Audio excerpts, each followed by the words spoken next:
Thomas Soto. Pourquoi les enfants de l'immigration sont surreprésentés en prison ? C'est la Une du Monde qui a enquêté sur les raisons de cette surreprésentation des populations issues de l'immigration dans nos prisons. Bonjour Danny Cohn-Bendit. Bonjour Thomas. Oublions le politiquement correct. On est à peine surpris d'apprendre qu'il vaut mieux être riche et bien portant que pauvre et malade.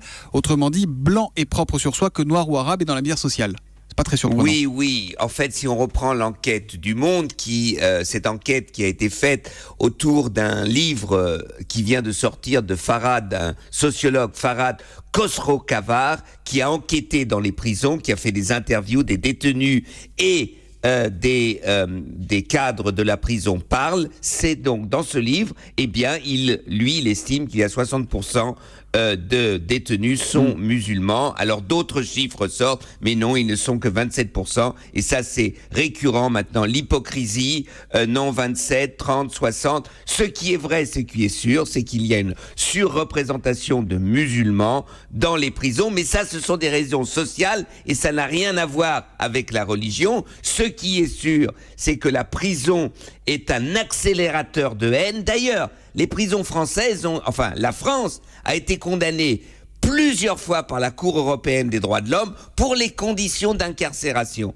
Donc voilà, tout cela, eh bien, c'est un mélange qui fait l'effet d'une bombe parce qu'on n'y voit pas très clair. Danny, tout ça, c'est une enquête qui, disons-le, est un peu gênante. On n'a pas l'habitude. C'est un sujet qui est rendu compliqué par l'absence de statistiques ethniques. Est-ce qu'il ne faut pas arrêter de se voiler la face et accepter de regarder la situation telle qu'elle est, sans excès mais sans complexe ?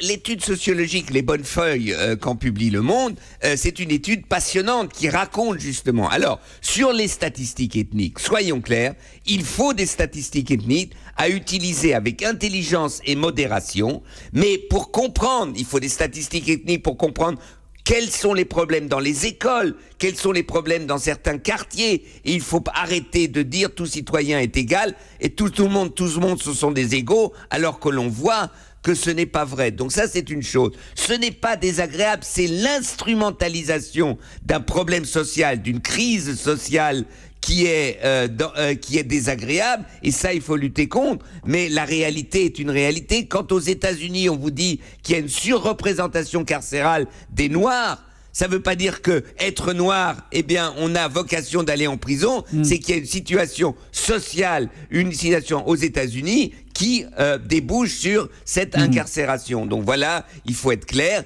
Et maintenant, il y a des instrumentalisations de droite qui disent « Mais non, vous voyez, vous l'avez toujours dit, les musulmans. » Non, je dis une fois pour toutes, la radicalisation, eh bien, c'est le résultat d'une situation carcérale en France. Oui, il nous faut des prisons 3 étoiles, pour essayer justement de déradicaliser. Merci beaucoup Danny. L'humeur de Danny, c'est tous les matins, c'est à 8h moins 10 et c'est sur Europe 1.